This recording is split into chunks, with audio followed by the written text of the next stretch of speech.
మంచి సమాజం అన్నా, అలాగే ఒక మంచి స్థానంలో ఉండాలన్నా ఒక్క ఉపాధ్యాయుల వల్ల కాదు, అది విద్యార్థుల సహకారం కూడా ఖచ్చితంగా అందులో ఉండాలి.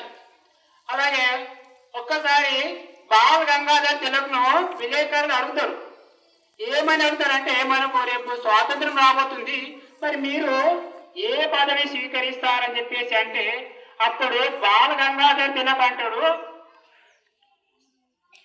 ఈ మంత్రులు, ప్రధాన మంత్రులు, ముఖ్యమంత్రులను తయారు చేసే పదవి వృత్తి నా దగ్గర ఉండగా నాకు ఏ పదవి అక్కర్లేదని చెప్పేసి అంటాడు. అంటే అన్ని వృత్తులను తయారు చేసేది ఎవరు? గురువే.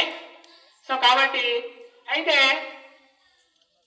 నేడు అటు సమాజంలో కావచ్చు, అలాగే అటు తల్లిదండ్రులు కావచ్చు, విద్యార్థులు కావచ్చు, క్రమేపీ ఈ గురువుల యొక్క స్థానము తగ్గిపోతుంది.